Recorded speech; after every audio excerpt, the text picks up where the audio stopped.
Please stand by. Technical difficulties while we resolve. Yeah. Oh, you guys are good. Yeah. Thank you so much, everybody, for tuning back in. Here's Brent. Well, good evening, everyone. I'd like to formally announce our new platform, and we're broadcasting onto YouTube. And this is our official launch on our new platform. And I'm actually really excited to announce our guest, our first guest of 2023, and that is Dan. Hi, Dan. Good evening, and thanks for joining me this evening. Yeah, hey guys, thanks. And as I was saying earlier, it's great to be here. It's been a fantastic year with you guys, getting to know a lot of the people in the group and such. I'm always, some of you might know, I work for Toronto City Council. I'm an administrative assistant part-time, as well. I sit on the board of directors for something here in Toronto, Ontario, called the Intercity Family Health Team. That's where we help people precariously housed who are homeless and such in the downtown core. And yeah, I'm just happy to be here because what you guys are doing with the lived experience portion of it, I'm really looking forward to see how various, MLAs, MPPs, MPs react to it, because it's going to be individual stories, right? And that's what we need as a collective. Other than that, yeah, I'm just ready to go back to work tomorrow. Happy to be here with you guys tonight. So any questions you have, anything you want to talk about, here we go. Yeah, I love your train travels there, Dan. I mean, those are fantastic, and the journey that you take us through, and it really brings a light to everyday adventures of what you go through and what you see. And it's so great to have that experience of watching your journey. And speaking of journey, what I want to find out too is, like, what do you think of our new format here? The way that we've now developed our format going forward here. Yeah, besides the glitches, yeah, those are technical glitches. Those are boobly bits. Those are Boobly bits. And to start off, Mr. Boobly, if you do happen to catch this tonight, man, come on board. We just need you for like a little campaign. It's all in fun, and it'll probably end up going somewhere to children.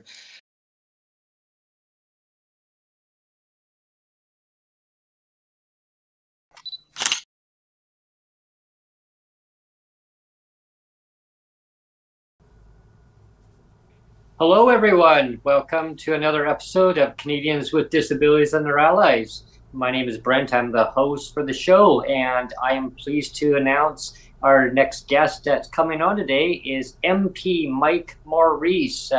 He's the MP for Kitchener, Ontario. Welcome, Mike. Thanks for coming on today.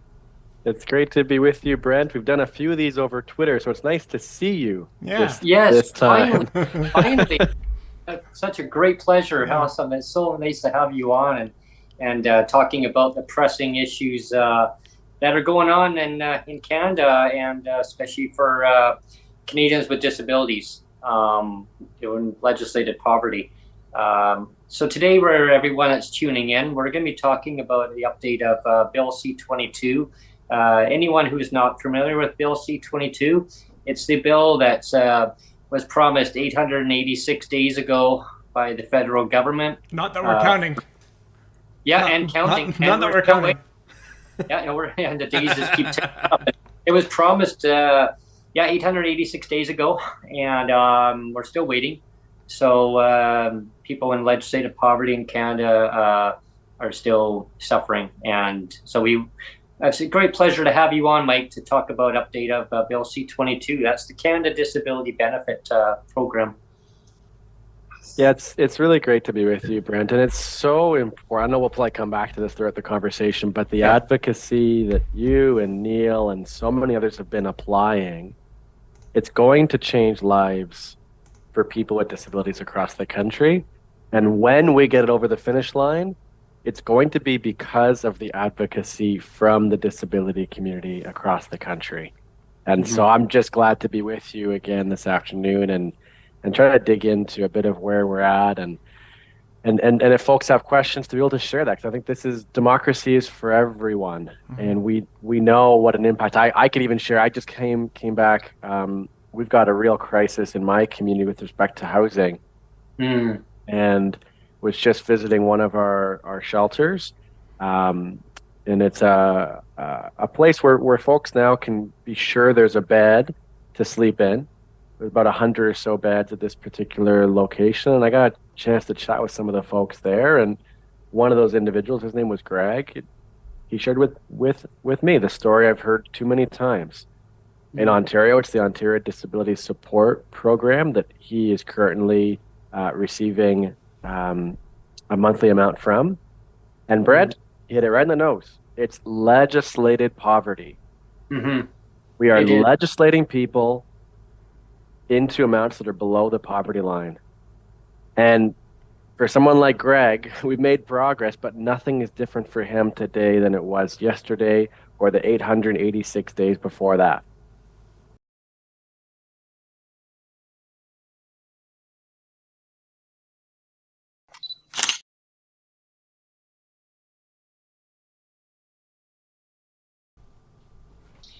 Hello, everyone, and welcome to another episode of Canadians with Disabilities and Their Allies. My name is Brent. I'm the host for the show, and today I am really pleased to welcome Mr. Peter Julian, Honorable Peter Julian, MP for New Westminster, British Columbia.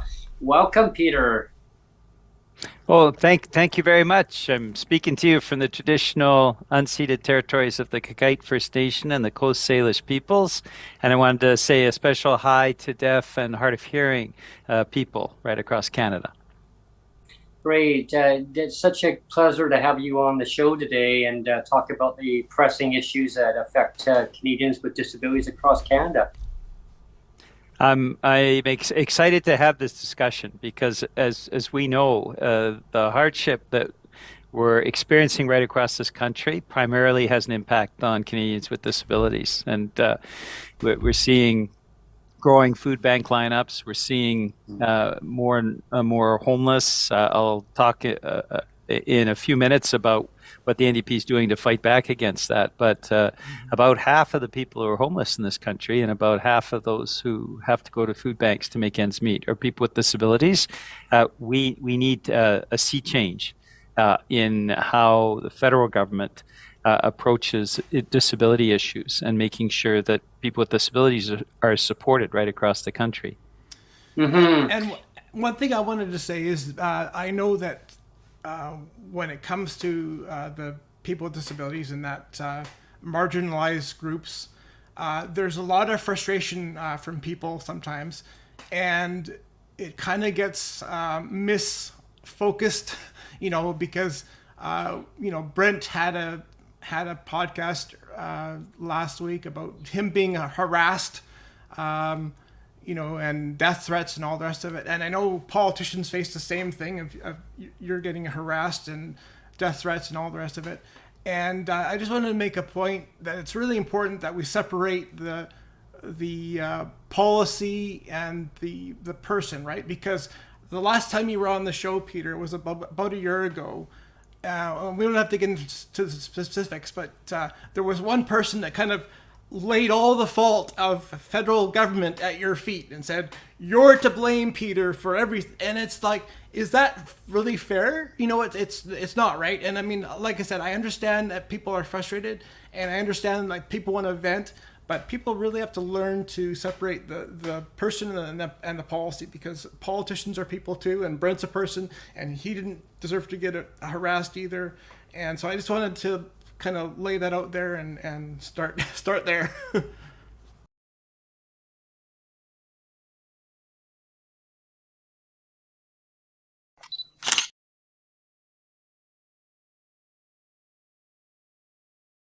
Today, I have two awesome guests joining me, the tag team duo, I call them. And I've had them on previously on my show, and but not together. No, not together. And it's the first time that the two gentlemen that I'm going to be introducing are coming on at the same time in the same place. Well, maybe not the same place, but the same time. Same bat channel. Yeah, the same great channel here. And I'm going to introduce Shane Simpson. Was the former Minister for BC NDP Social Development and Poverty Reduction. And Michael Prince is joining Shane today. And Michael is the Lansdowne Professor of Political Science from the UVic. He's a political scientist. He's a disability advocate. He's a media pundit. And welcome, gentlemen. It's a great pleasure to having both of you join me today.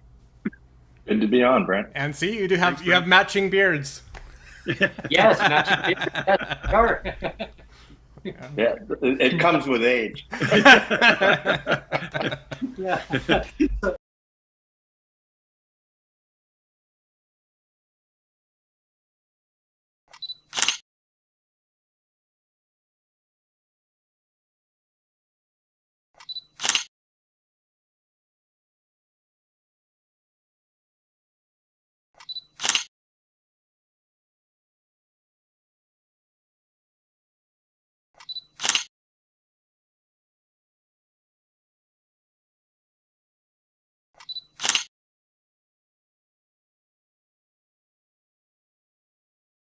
One of the things I would like to go back to is 93, 94, Mike Harcourt, because I don't know if you remember, Gene, but in 93, 94, it was during the news hour where Mike Harcourt stood up in front of a whole bunch of cameras during the news hour, and he said, everybody on welfare is cheats, varmints, and deadbeats.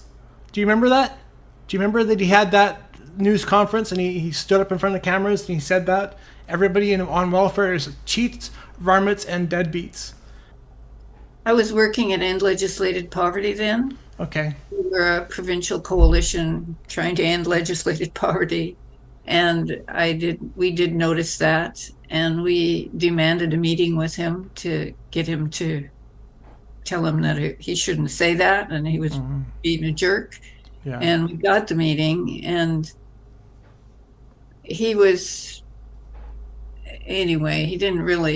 really contrite, to say the least. Mm-hmm. And I subsequently wrote a book called Poor Bashing: The Politics of Exclusion. Right. And Right. I talk a lot in that book about how the poor bashing that started around 1990 was a precursor to a lot of the things that government policies that happened, like in the province, cutting back welfare, cutting out rights for people on welfare, cutting back on unemployment insurance, changing the name to employment insurance, cutting back on taxes for the rich.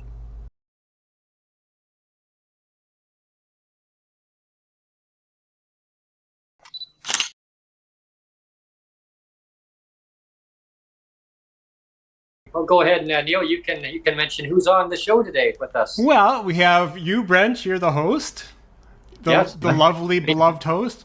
Then we have Then we have Joseph Vandermeer to your right, and then there's me. Hello, and we have Tom. Hello. Tom Poxon, and Hello, Tom. we have Dan Trace. Hello. We have Cassandra Pollock, and we have MJ Phillips. Hello, and welcome, Nice. MJ. You're new to the show, and it's great to have everybody joining us on today. And so, first of all, I just want to thank everyone for joining in on this special occasion, our first roundtable discussion.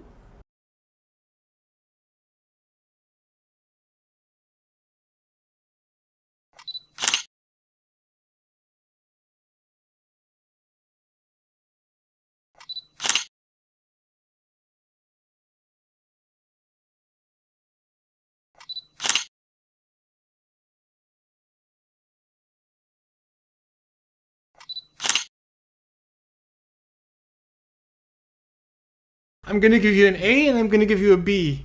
Okay, I'm going to give you. There's an A response and a B response, and I want you to tell me what you think the correct answer is. And I should say as well, I'm not asking this as a trick question. Right. This is a legitimate question. It's not a trick question. I'm not giving you some funny business or anything like that. It's a legitimate question. There's an A response and a B response, and I just want to know what your B response or what your response is, or whether it be A or B. Okay, so here's my question. So option A. Are you ready for this? Yeah. I'm ready. Get your thinking cap on. Yeah. Okay. Your thinking cap's on. Okay. Thinking cap on. So option A is the sky is blue. That's option A. Okay. Option B is the sky is green. So there's only two options. Okay. So of those two options, you have A, the sky is blue, B, the sky is green. What is your answer? Is the sky blue or is the sky green? The sky is technically blue. However, you know what? I'm going to go with green.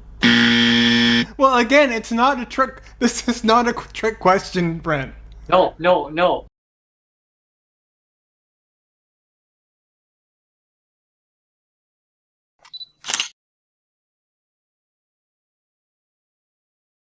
And then the next call, because I kind of went down the list, was her sister-in-law, and I heard her voice change, and I'm like, there's only one reason her voice would change. Yeah. But that's impossible. And then it was, Cece passed away, and those words.